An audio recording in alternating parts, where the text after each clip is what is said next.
I'm Mark Kavanaugh for Cavi Coaches, and today I'm going to coach you up on refraction of light.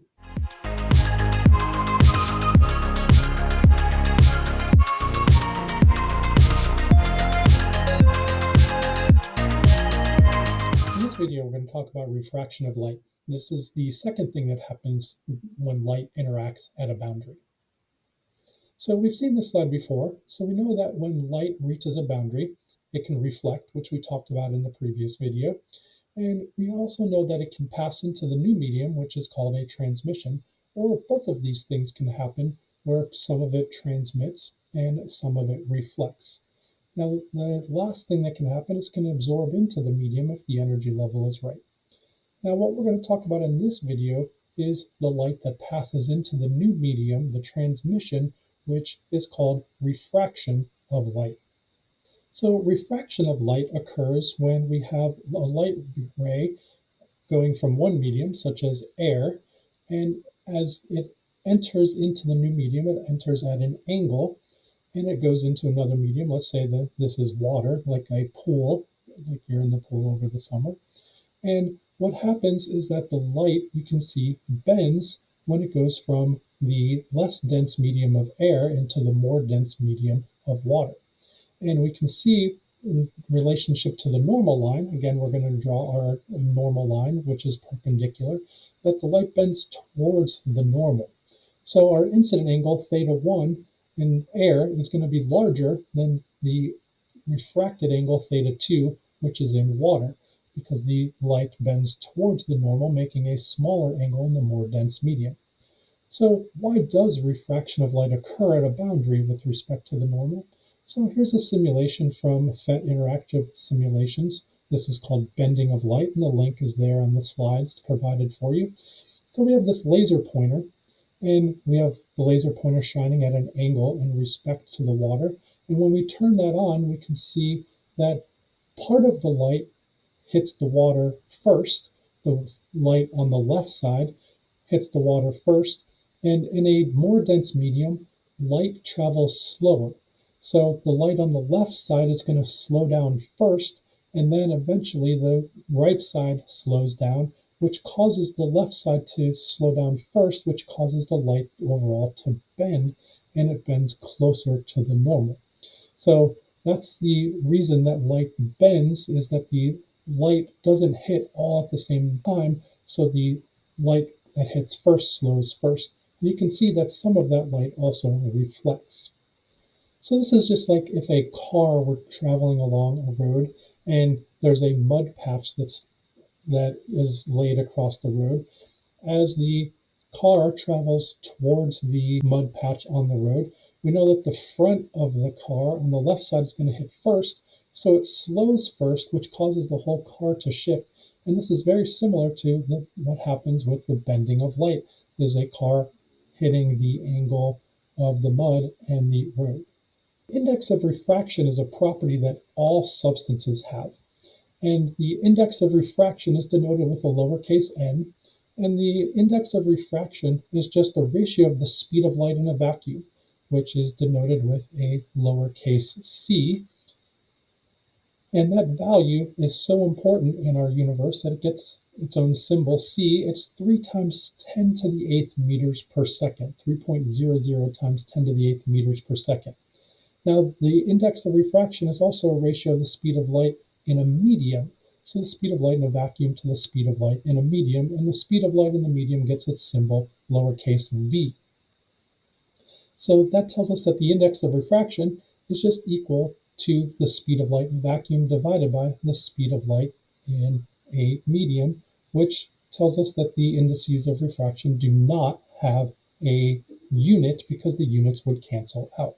So here's some common indices of refraction. You can look at this table. This was pulled out of the textbook that we use. There's also a link to the table that can be found that has a lot more values than just that you can see here in the textbook. Now, refraction of light also has a mathematical relationship called Snell's law, and it relates the two angles from the normal, the incident angle theta 1 and the refracted angle theta 2, as well as the indices of refraction.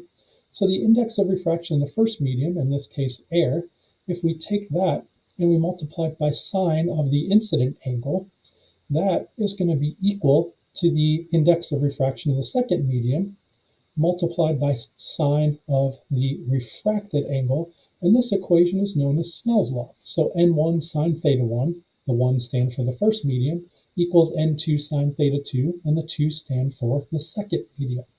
So in case where n1 is smaller than n2, light bends towards the normal, so you have a smaller angle in the more dense medium. This is always going to be the case. The more dense medium will always have the smaller angle. The less dense medium will always have the larger angle. And the density is based on the index of refraction. The bigger the index of refraction, the larger the density of that medium. Now, if we turn the light around and say we're looking at something at the bottom of the pool, the light comes from that, hits the surface, and the diagram just turns around. Now we have theta 1 in the water, and theta 2 is in the air.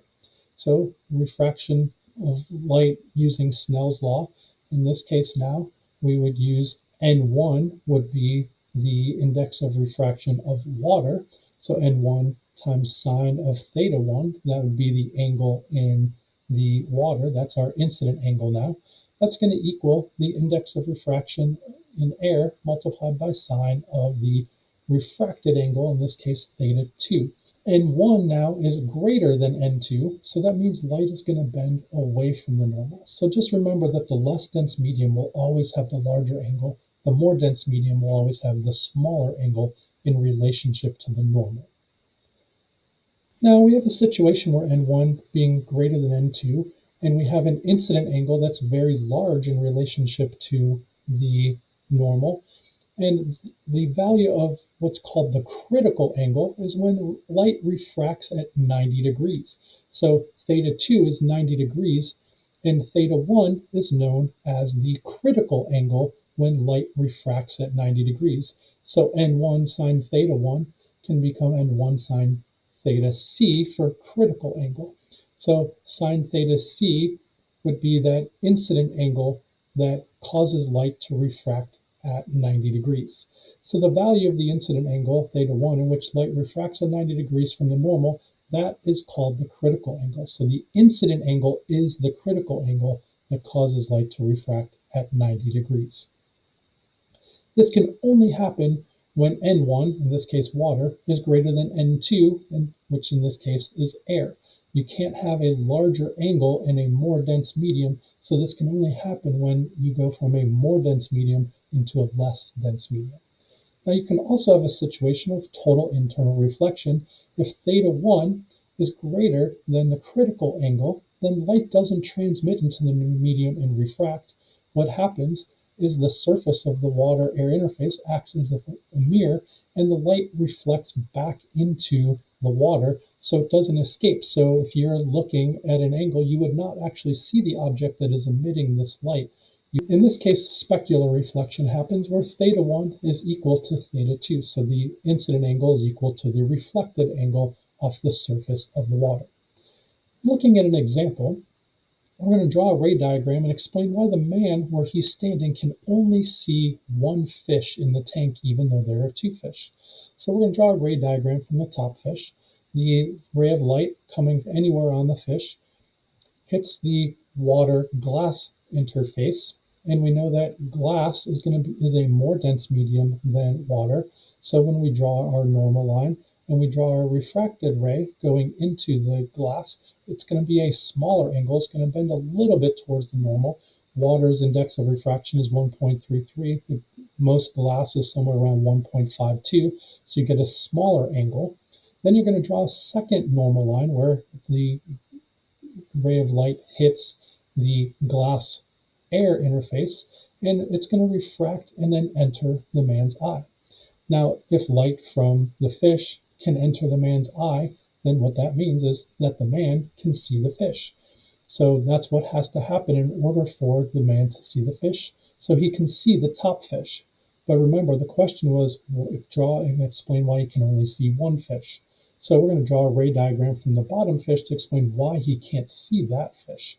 So we have the same ray diagram where we go from water into glass, and it gets bent towards the normal, and we draw another normal line at the glass-air interface. Now, we need to explain a little bit mathematically why he can't see that fish at the bottom. So we're going to use Snell's law, and we're going to solve for the value of the critical angle for the glass-air interface. So N2 sine of 90, that would be the refracted angle of 90 degrees. Well, we know sine of 90, well, that's just going to give us a value of 1. And we can rearrange this to solve for the critical angle. So sine theta c equals n2 over n1.